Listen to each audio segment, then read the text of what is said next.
Selamat datang saudara-saudari. Ya, kita bersambung mengenai anugerah penyembuhan. Ya. Apakah tujuan mendapat anugerah penyembuhan ini? Ada 5 tujuannya. Ya, saya huraikan dan kita teliti belajar mengenainya. Satu adalah kita dapat lepaskan kesakitan dan penderitaan yang diberi kepada kita oleh syaitan dalam badan kita. Ya. Nombor 2. Tujuan adalah untuk membuktikan bahawa Yesus adalah anak Allah yang diperintah oleh Bapa untuk datang ke dunia ini. Nombor 3. Ia adalah untuk membuktikan bahawa ayat Tuhan itu adalah kebenaran.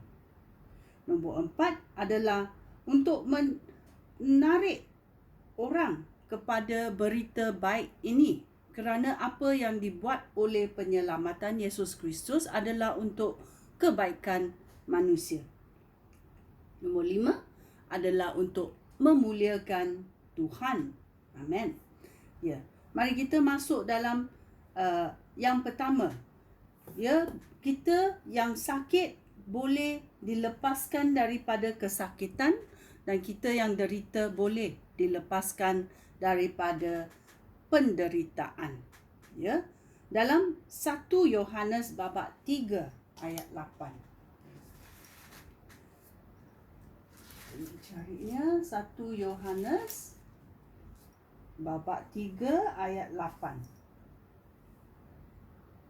Dia berkata, sesiapa yang terus-menerus berbuat dosa, ya, dia anak iblis. Oh, sangat kuatnya amaran ini. Kerana iblis berdosa sejak permulaan. Justru untuk hal inilah anak Allah datang bagi memusnahkan pekerjaan iblis. So, kita tahu apa tujuan anak Allah datang ke dunia ini adalah untuk menghapuskan dan memusnahkan pekerjaan iblis. Iblis boleh membuat badan kita letih, lesu, sakit. So, Yesus datang supaya kita boleh dilepaskan daripada kesakitan dan penderitaan. Ya. Dalam Kisah Rasul-Rasul babak 10 ayat 38. Ia berkata, saudara-saudara, saudara tahu bahawa Allah telah memilih Yesus, seorang Nazaret itu, dan memberi dia roh Allah dan kekuasaan. Yesus pergi ke serata tempat untuk berbuat baik dan untuk menyembuhkan semua orang yang dikuasai oleh iblis, kerana Allah menyertai Yesus. Ya, Allah menyertai Yesus di mana-mana Yesus pergi, kerana Yesus mengikut arahan Allah. Ya. Yang ketiga, dia berkata dalam Lukas babak 13 ayat 16. Lihatlah, di sini ada seorang wanita keturunan Abraham yang telah diikat oleh iblis. Ya. Iblis boleh ikat kita. Iblis boleh belenggu kita. Berapa lama dia sudah ikat orang wanita ini? Selama 18 tahun. Tidak patutkah dia dilepaskan daripada ikatan pada hari Sabat? Ya, bila Yesus datang, dia mahu melepaskan belenggu yang diikat oleh iblis. Tetapi apa berlaku? Orang-orang Farisi berkata, kamu tidak boleh sembuhkan orang pada hari Sabat. Tak masuk akal kan? Ya. So, itulah dia berkata, Yesus datang untuk berbuat baik, tetapi ada orang yang cemburu kepada orang yang nak buat baik. Ya. So, yang pertama tujuan adalah anugerah penyembuhan ini adalah untuk melepaskan orang daripada kesakitan dan penderitaan, dan Yesus datang untuk memusnahkan iblis daripada menghancurkan hidup kita, menghancurkan badan kita. Kerana dalam Galatia kita boleh tahu, kalau kita minda kita ada benda-benda yang tidak baik, kita ada kepahitan lah, kita cemburu kepada orang lah, kita colik lah, mata kita tak senonoh lah, tengok benda-benda yang tak senonoh. Ini semua boleh membawa iblis masuk dalam badan kita, dan badan kita akan ada penyakit, dijangkiti penyakit daripada iblis. Dan Yesus datang untuk melepaskan kesakitan dan penderitaan. Ya, kita mesti bertaubat. Ya, kita mesti bertaubat juga. Ya, sangat penting. Ya. Nombor kedua, tujuan anugerah penyembuhan ini. Ya, nombor dua adalah bukti bahawa Yesus anak Allah. Ya. Dalam Yohanes babak 10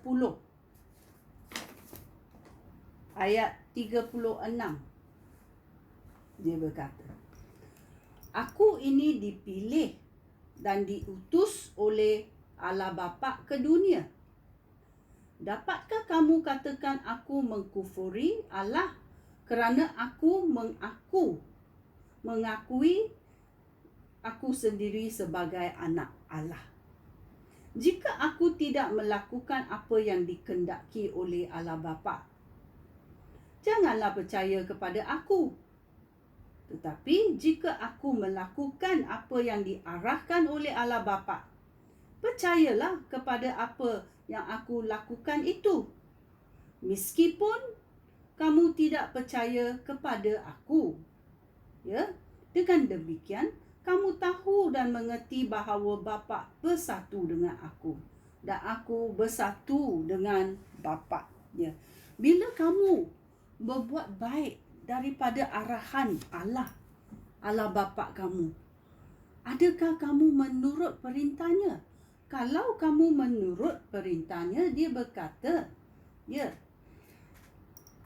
kamu tahu dan mengerti bahawa Bapa bersatu dengan Yesus dan Yesus bersatu dengan Bapa. Kalau kita mendengar dan menurut perintah Yesus, adakah kita bersatu dengan Yesus dan Yesus bersatu dengan kita bila kita mentaati perintah Yesus? Ya. So kita mesti tahu bukti ini. Yesus berkata, saya datang kerana diutus oleh Bapa. Saya datang kerana saya dipilih oleh Allah Bapa. Ya. Itulah satu-satu tandanya bahawa anugerah penyembuhan ini diberi kepada Yesus dan Yesus boleh menyembuhkan setiap penyakit. Boleh menghalau setiap iblis, syaitan. Ya? Setiap. Okey? Kerana Yesus adalah anak Allah. Ya? Itu penting. Kita yang telah menerima penyelamatan Yesus Kristus, kita juga menjadi anak-anak Allah. Ya? So kita mesti tahu apa maksudnya anak Allah. Ya? Okey. Nombor 3 adalah untuk confirm atau menyatakan bahawa ayat Tuhan adalah kebenaran. Ya, ayat Tuhan itu adalah ayat kebenaran. Dalam Markus babak 16. Carinya. Markus babak 16. Ayat 17 sampai 20.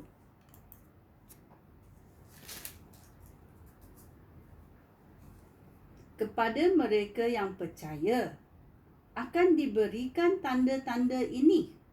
Apa mereka? Apa tanda-tanda yang Yesus mahu memberi kepada orang yang percaya? Mereka akan mengusir roh jahat demi nama Yesus. Ya. Mereka akan berkata-kata dalam bahasa yang tidak diketahui. Jika mereka memegang ulah atau meminum racun, mereka tidak akan mendapat celaka. Jika mereka meletakkan tangan pada orang sakit akan sembuh. Amen. Kerana ayat Tuhan berkata macam itu. Ya, orang yang percaya dan dibaptis akan selamat, tetapi orang yang tidak percaya akan dihukum. Kepada mereka yang percaya akan diberikan tanda-tanda. Ya, tanda-tanda Allah adalah kurnia yang diberi pada kita oleh Roh Kudus Allah. Ya, Yesus mengatakan, saya akan pergi kepada Allah Bapa dan saya akan memberi kamu Roh Kudus Allah.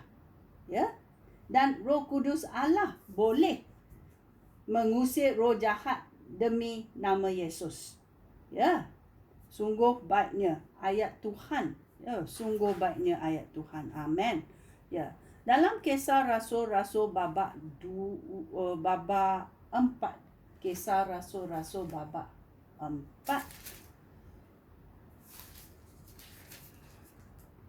Ayat 29 berkata, ya Tuhan, lihatlah bagaimana mereka mengancam kami. Tolonglah kami, hamba-hamba kamu. Beritakanlah perkabaran kamu dengan penuh keberanian. Ya. Dan 30 berkata, tunjukkanlah kuasa kamu supaya orang sakit disembuhkan. Ya, Tuhan sangat suka cita bila kita mahu Tuhan membuat mujizat. Ya, untuk tunjukkan kepada orang. Ya, orang sakit boleh disembuhkan. Ya, hendaklah mujizat dan keajaiban berlaku dengan kuasa Yesus, hamba kamu yang suci. Ya, setelah mereka selesai berdoa, tempat mereka berkumpul itu berguncang. Mereka semua dikuasai oleh Roh Allah dan mula menyampaikan perkabaran daripada Allah dengan penuh keberanian. Bila kita ada Roh Kudus dalam hidup kita, kita akan menjadi gagah berani. Ya. Sungguh baiknya Tuhan. Sungguh baiknya Tuhan memberi kurniaan itu kepada kita. Ya, yang percaya kepada penyelamatan Yesus Kristus. Ya. Ada 2 lagi yang kita nak huraikan besok. Ya. Sekian, terima kasih. Shalom.